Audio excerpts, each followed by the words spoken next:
আমার প্রত্যেকটা কথাগুলো নোট করেন, পয়েন্টগুলো বোঝার চেষ্টা করেন।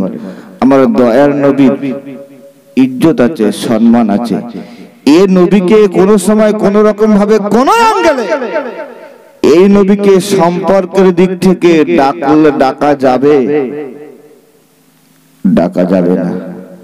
যদি বলেন কেন, আমি একটু হাদিস শরীফগুলো আপনাদেরকে প্রথমে একটু বুঝে দিই খুলে খালে।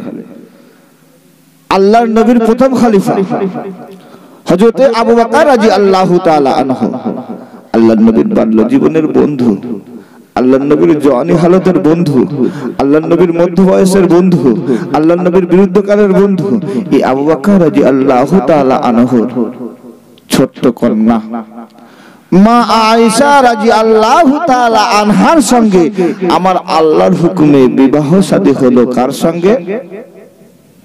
আল্লাহর নবীর সাথে। অবাক! তাহলে পৃথিবীর জমিনে বাহ্যিক দিক থেকে দেখলে আবু বকর রাদিয়াল্লাহু তাআলা আনহু আর আল্লাহর নবীর সম্পর্ক কি হচ্ছে? সবাই মিলে বলে শ্বশুর জামাই। পৃথিবীর জমিনে এমন কোন আলেম নাই, এমন কোন পীর সাহেব নাই, এমন কোন হাফেজ কারি মাওলানা মুফতিও নাই, বা আল্লাহর নবীর একটা হাদিস পাওয়া যায় যে যেখানে আবু বকর রাদিয়াল্লাহু তাআলা আনহু আল্লাহর নবীকে জামাই বলেছে। না, বলেনি। আল্লাহর নবীকে সর্বকালে সর্ব অবস্থায় সব সময় ইয়া রাসূলুল্লাহ ইয়া হাবিবাল্লাহ বলেছে। একটু জোরে বলেন সুবহানাল্লাহ। আর একটু জোরে বলুন। আর আবু জাহেল এও চাচা, আর হযরতে ইকরামাও চাচা। ইকরামা আল্লাহর নবীকে সম্মান দিয়ে, ইজ্জত দিয়ে আমার দয়ার নবীকে সব সময় ইয়া রাসূলুল্লাহ ইয়া হাবিবাল্লাহ বলতো। এই জন্য করে এই ইকরামার স্থানটা আমার আল্লাহ জান্নাতে দিয়ে দিয়েছে। একটু জোরে বলেন সুবহানাল্লাহ। আর আবু জাহেল আল্লাহর নবীর সম্পর্কের দিকে লক্ষ্য করে আল্লাহর নবীকে ভাতিজা বলতো, ভাইপো বলতো, এই ছেলে বলে ডাকতো। এই আবু জাহেল চিরদিনের মতো জাহান্নামে হয়েছে। এখন আমার কথা হলো এইটাই যে ইকরামা আবু বকর রাদিয়াল্লাহু তাআলা আনহু আল্লাহর নবীকে সর্বকালে সর্ব অবস্থায় সমস্ত দিকে যত সম্পর্ক থাকুক না কেন আল্লাহর নবীকে ইয়া রাসূলুল্লাহ ইয়া হাবিবাল্লাহ বলেছে। আর বর্তমান জামানায় কিছু শুকনো মার্কা বেঈমান মুনাফিক মুসলমান এরা আমার নবীকে, আমার নবীর সাথে বড় বড় কথা বলে, সম্পর্কের দিকে ধরতে যায়, বলে আমরাও মানুষ, নবীও মানুষ। আমার নবীকে অনেকে বড় ভাই বলে। আবু বকর রাদিয়াল্লাহু তাআলা আনহু সাহস পায়নি, তুমি আমি কোথাকারকে দুটো আলু ভাতে দে। কথা ঠিক না ভুল? আবু বকর রাদিয়াল্লাহু তাআলা আনহু ইয়া রাসূলুল্লাহ ইয়া হাবিবাল্লাহ বলেছে। আমরা ওই ইয়া রাসূলুল্লাহ ইয়া হাবিবাল্লাহ বলে আবু বকরের দলের মানুষ হব, নাকি আল্লাহর নবীর সম্পর্কের দিক থেকে দেখতে গিয়ে আল্লাহর নবীকে ভাতিজা, আল্লাহর নবীর সম্পর্কের দিক থেকে ডেকে ওই আবু জাহেলের লোক হব, নাকি আবু বকরের লোক হব? কোনটা? আবু বকরের লোক হব। এদিকে একটু খেয়াল করেন।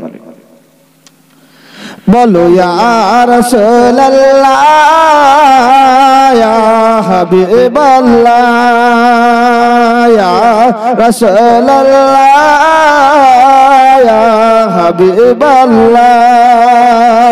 গোলাপ নীলাম, গাঁদা নীলাম, নীলাম রজনীগন্ধা। আর সুযোগ পেলে এখান থেকে জানাবো হাজার দরুদের নজরানা। একবার দেখা দাও যদি ও গো মদিনাওয়ালা, একবার দেখা দাও যদি নিশি রাত্রি বেলা। আর এখান থেকে জানাবো সবাই হাজার দরুদের নজরানা। বলো ইয়া রাসূলুল্লাহ ইয়া হাবিবাল্লাহ। জানো বলে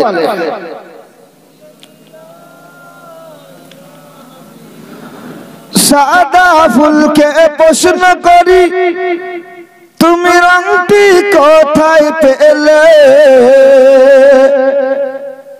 সাদা ফুলকে প্রশ্ন করি তুমি রংটি কোথায় পেলে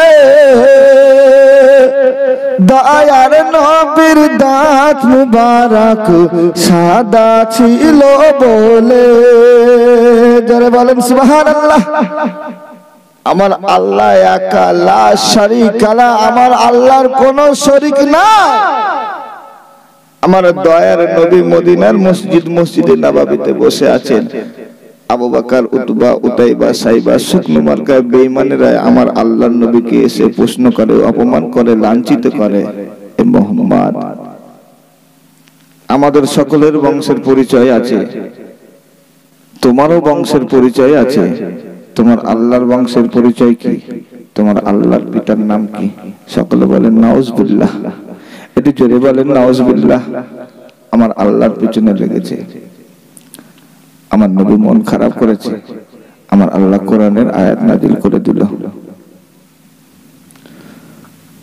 ওগো আল্লাহর কোরআন আমরা হলাম তোমারই গোলাম এতগুলো মুসলমান সর্বপ্রথম তোমার কাছে জানতে এলাম আল্লাহর কোরআন সুন্দর ভাবে জানিয়ে দিল কুলহু আল্লাহু আহাদ জোরে বলেন সুবহানাল্লাহ আর একটু কি জোরে বলা যাবে ও ভাইরা বাবাজি ও মুসলমানের ছেলেরা ওগো চুনখালী এলাকার মা বোনেরা ওগো চুনখালী এলাকার জওয়ান যুবক ভাইরা আল্লাহর নবী রাসূলুল্লাহ সাল্লাল্লাহু আলাইহি ওয়াসাল্লাম মদিনার মসজিদে নববীতে বসে আছে এমন সময় আবু জেহেল উতবা উতাইবা সাইবা আল্লাহর নবীর পিছনে এসে লেগে গেল এ মুহাম্মদ তুমি বলো তোমার আল্লাহর নাম কি তোমার পিতা আল্লাহর পিতার নাম কি তোমার আল্লাহর কটা ছেলে আছে কটা মেয়ে আছে তোমার আল্লাহর কটা বিবি আছে ভাইরা আমার বাবাজিরা আমার আল্লাহর নবীর অপমাননা সহ্য করতে পেরে নিজের অপমাননা সহ্য করতে পেরে আমার আল্লাহ জিবরাইলকে ডাকলেন ও মুসলমানের ছেলেরা এদিকে একটু খেয়াল করুন ফের আমি আপনাদের বোঝানোর জন্য তথ্যগুলো তুলছি ওয়াসামা আল্লাহর আসমানে আল্লাহর নবীর দুটো বন্ধু ছিল হযরতে জিবরাইল আলাইহিস সালাতু ওয়াস সালাম হযরতে মিকাইল আলাইহিস সালাতু ওয়াস সালাম ও সোনার মালিক ওয়াল আরদা পৃথিবীর জমিনে আল্লাহর নবীর দুটো বন্ধু ছিল হযরতে আবু বকর হযরতে ওমর আল্লাহর নবী যখন বিপদে পড়তো আল্লাহর নবীর সুখের সাথী আল্লাহর নবীর বিপদের সাথী সঙ্গে সঙ্গে আসমান থেকে জিবরাইল আলাইহিস সালাতু ওয়াস সালাম চলে আসতেন আর দুনিয়ার জমিনে লক্ষ্য করে দেখা যায় আবু বকর রাদিয়াল্লাহু তাআলা আনহু হযরতে ওমর রাদিয়াল্লাহু তাআলা আনহু তাড়াতাড়ি করে আল্লাহর নবীর পাশে এসে দাঁড়িয়ে যেত ও সোনার মানিকেরা আল্লাহর নবীকে যেমন অপমান করা হয় ওই সময় আমার আল্লাহ কোরআন নাযিল করে জানিয়ে দিল কুলহু আল্লাহু আহাদ কুল হে নবী तुमने बता दो मेरा अल्लाह एक है ला शरीका ला আবার আল্লাহর কোনো শরীক নাই আল্লাহু সামাদ লাম ইয়ালিদ ওয়া লাম ইউলাদ ওয়া লাম ইয়াকুল লাহু কুফুয়ান আহাদ জোরে বলেন আর একটু জোরে বলা যাবে সুবহানাল্লাহ এ জিবরাইল আমার আল্লাহর কোনো শরীক নাই আমার আল্লাহর কোনো পিতা নাই আমার আল্লাহর কোনো বিবি নাই আমার আল্লাহর কোনো ছেলেও নাই মেয়েও নাই আমার আল্লাহ একা লা শারীকা লা আমার আল্লাহরও কোনো শরীক নাই একটু জোরে বলেন সুবহানাল্লাহ আর একটু জোরে বলে এই আল্লাহ যখনই একা এই দুনিয়ার জমিনে ছিল না আমেরিকা ছিল না ইরাক ছিল না ইরান ছিল না আফগানিস্তান ছিল না বাংলাদেশ ছিল না পাকিস্তান ছিল না ইন্ডিয়াও ছিল না শুধুমাত্র মনে হয় চুনখালীটা ছিল নাকি ছিল কি কিচ্ছু নাই, কিচ্ছু নাই। আমার আল্লাহ একা। এই এক থেকে দ্বিতীয় বলে কিছু একটা যখন তৈরি করেছিল, এক থেকে দুই বলে যখনই কিছু একটা আমার আল্লাহ তৈরি করেছিল, তিনি আর অন্য কেউ নয়, তিনি হলেন নূরে মুহাম্মদ সাল্লাল্লাহু আলাইহি ওয়াসাল্লাম। সকলে বলেন না সুবহানাল্লাহ। আর একটু জোরে বলেন। এই নবীকে আমার আল্লাহ তৈরি করলো। আমার আল্লাহ পৃথিবীর জমিনে সাদা রং দেবে, লাল রং দেবে, সবুজ রং দেবে, হলুদ রং দেবে। এই সাদা রংটা আমার আল্লাহ নবীর মাথা থেকে পা পর্যন্ত দেখছে যে সব থেকে সাদা আমার নবীর কোন জায়গায় আছে। আমার আল্লাহ এই নবীর দাঁত মুবারকের ওসিলায় পৃথিবীর জমিনে সাদা রংগুলো তৈরি করে দিল। একটু জোরে বলেন না সুবহানাল্লাহ। আর একটু জোরে বলো। লাল রঙকে প্রশ্ন করি, তুমি রংটি কোথায় পেলে? উহুদ ময়দানে নবীর রক্ত লাল ছিল বলে। হলুদ রঙকে প্রশ্ন করি, তুমি রংটি কোথায় পেলে? হলুদ ফুলকে প্রশ্ন করি, তুমি রংটি কোথায় পেলে?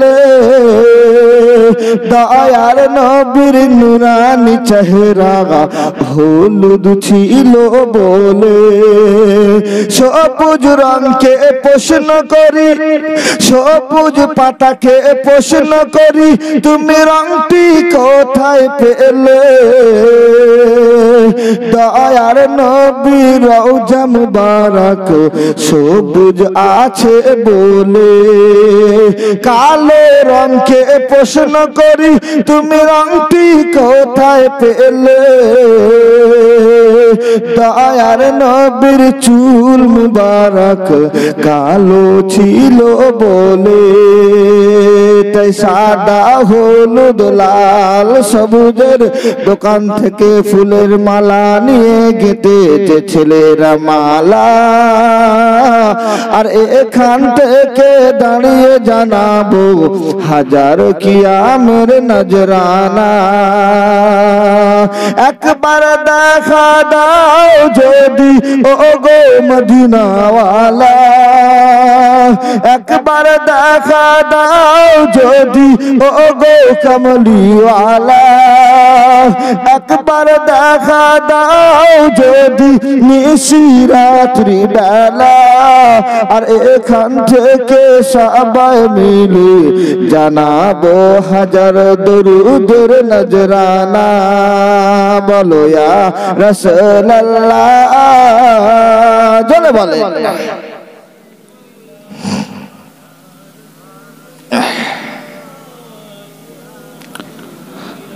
আমার সোনা চাঁদ বাপু ভাইরা, আসেন কোন ভূমিকার দিকে যাব না, সংক্ষিপ্ত সময় একটু আলোচনার দিকে আগে আসে। তাহলে পৃথিবীর জমিনে যে নবীর কথাটা আমি তুলে নিয়ে এলাম, এই পৃথিবীর জমিনে লক্ষ্য করে দেখা যায় বর্তমান জামানায় 2018 চলে গেল, 2019 এই যে জামানা চলছে আপনাদের এলাকায়, এই জামানাটা কি বলে একটু বলে? আবার কলিযুগ, আখেরি যুগ, শেষ জামানা বলে না? একটু উত্তর দেবে। এই জায়গাটিকে আগে কবরস্থান ছিল নাকি? একটু বলে। ছিল না তো, আমি জানি ছিল না। কবরস্থানে সারাদিন সারা রাত ধরে যদি ওয়াজ করে, ভোরের বেলায় যদি বলা যায় একবার জোরে বলো সুবহানাল্লাহ, একটাও আওয়াজ আসবে? একটাও আওয়াজ আসবে? এই জায়গাটা তো কবরস্থান নয়, এটা হলো রিয়াজুল জান্নাত। ভোরের বেলায় আপনাদের সাথে কথোপকথন করছি কারণ আপনাদেরও যাতে না ঘুমটা লাগে আর আমারও না যেন ঘুমটা লাগে। শরীরটা বড্ড অসুস্থ। 14 ঘন্টা বাসে সফর করে আপনাদের এখানে আসে, 14 ঘন্টা বাসে সফর করছিলাম। আবার এই নবীর কথা বলছিলাম, নবীর ইজ্জতের কথা বলবো, আর যুগ হিসাবে এই যুগের কথা তুলে নিয়ে আসবো। আমাদের ভুলগুলো কোথায় হচ্ছে খেয়াল করেন। তবে শেষ জামানা, আখেরি জামানা, যে জামানাই হয়, যে জামানাই হোক, তবে এই জামানাটা আমাদের ইন্ডিয়ার একটা লোক নাম দিয়েছে, এই যুগটাকে বলছে ডিজিটাল মার্কা যুগ। কথা ঠিক কিনা? ডিজিটাল মার্কা যুগ।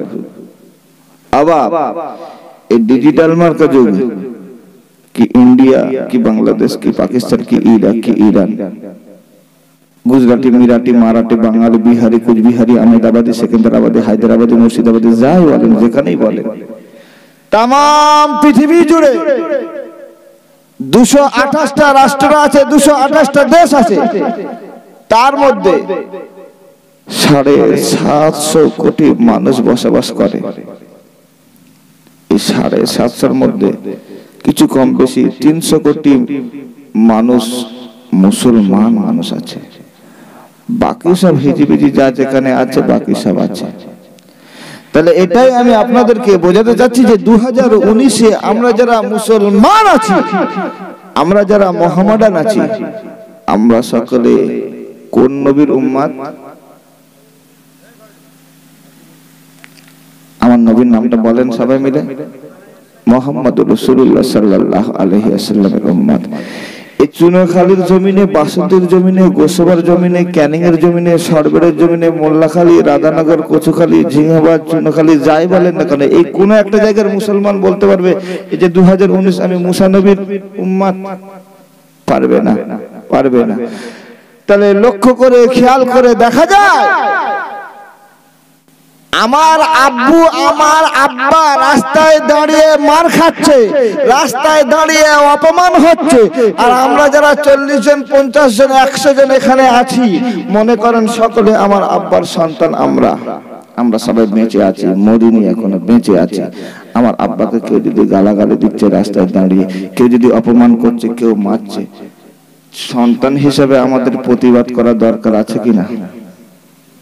আর যদি না প্রতিবাদ করে, বাপের 20 বিঘে জমি আছে, ওর কপালে 1 বিঘেও জুটবে?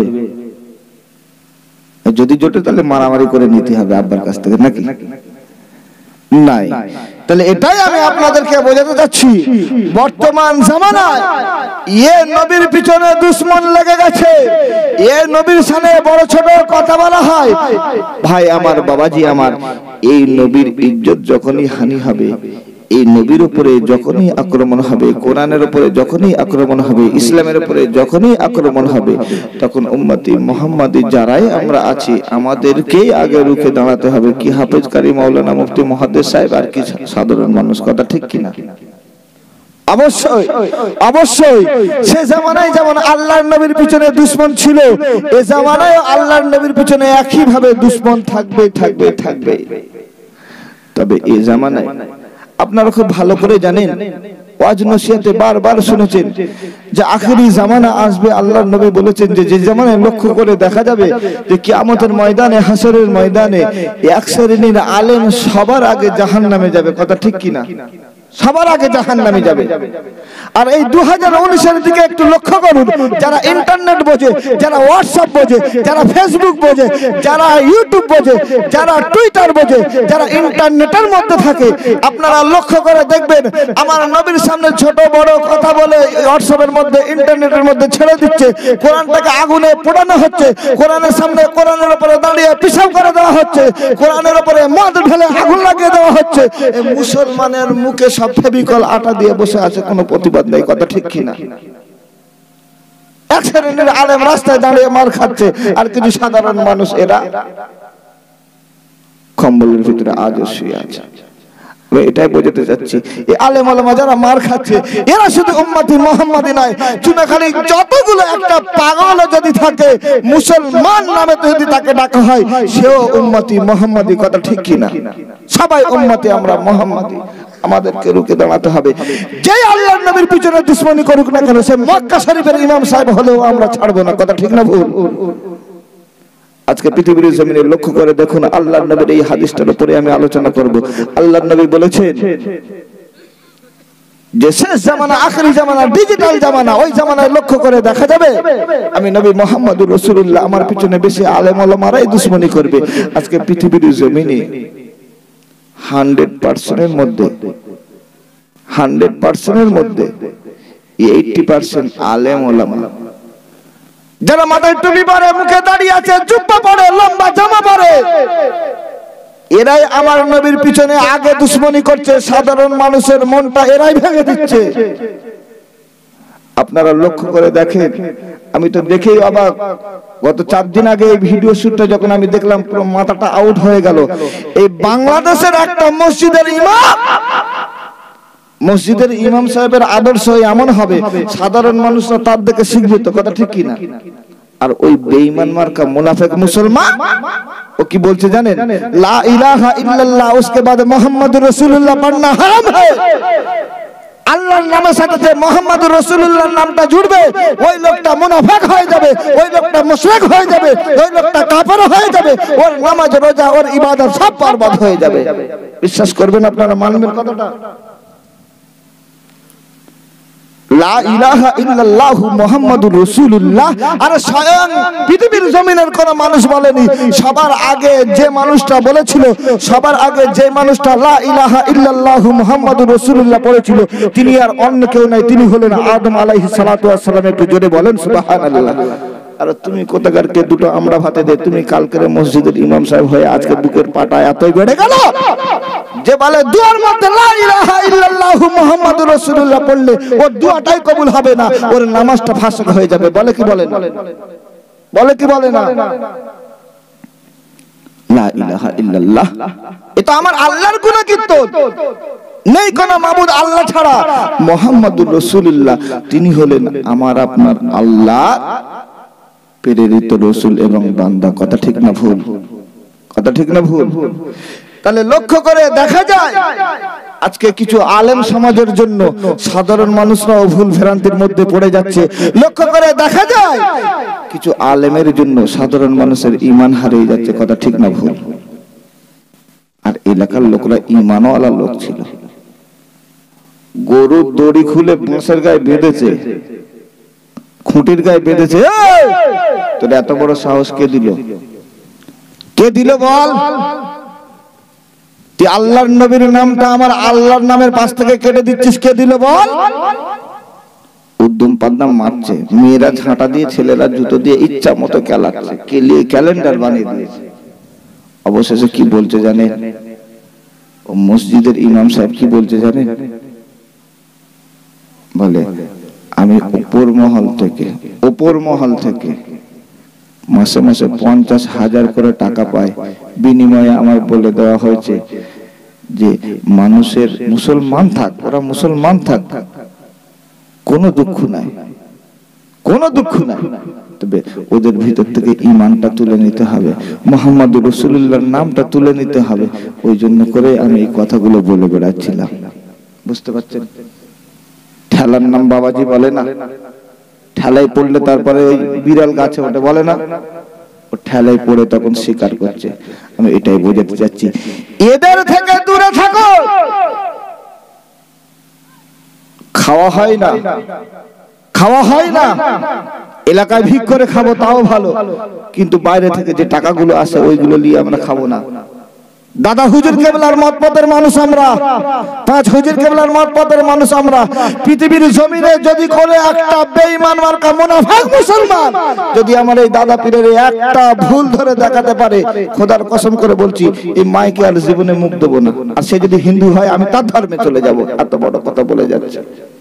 আর আজকের আমরা সেই দাদা হুজুর কেবলার মত পথের মানুষ হয়ে আমরা এই সমস্ত ভুল করব না। কথা ঠিক কিনা? জীবনে করব না, ভিখারি হয়ে যাব। আমাদের মসজিদটা ঘরের চাল, আমাদের মসজিদে টালি লাগানো আছে, আমাদের মসজিদে অ্যালবেস্টার লাগানো আছে, ওতেই নামাজ পড়বো। বৃষ্টি হচ্ছে, পানি পড়ছে গায়ে, ওতেই নামাজ পড়বো। বাইরে থেকে যে দালালদের মারফতে যে টাকাগুলো আসে ওতে লাগাবো না আমরা। কথা মানবেন?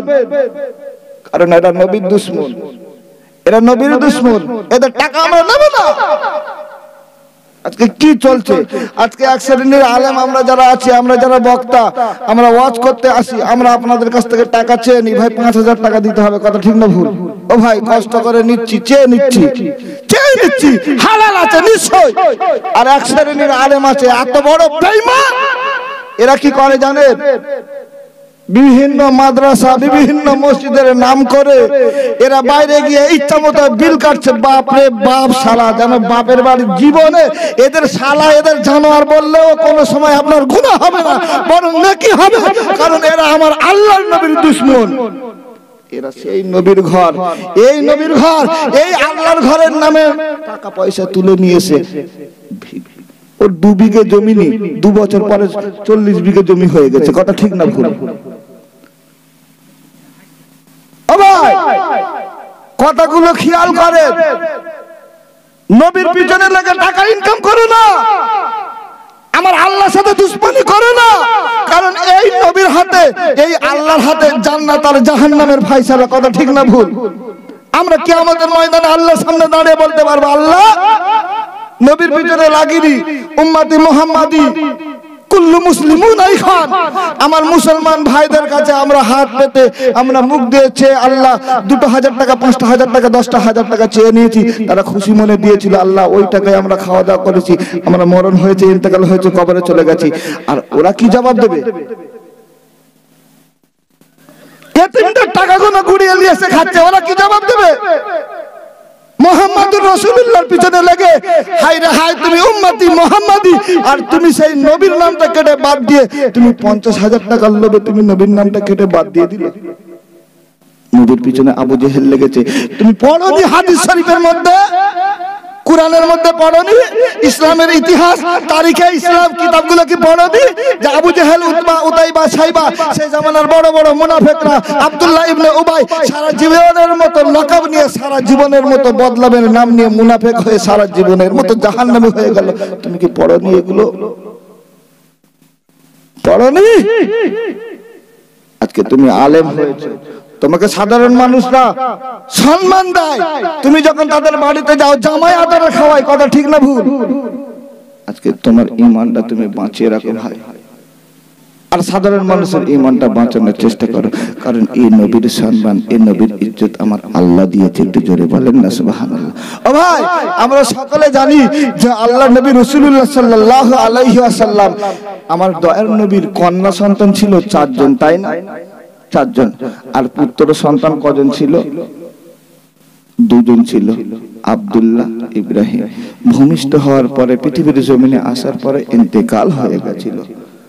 অবাক তারা আজকের যারা আমার নবীর পিছনে লাগছে, আমার নবীর নামটা যতটাই মুছে দেওয়ার চেষ্টা করুক না কেন, কিয়ামত পর্যন্ত পারবে?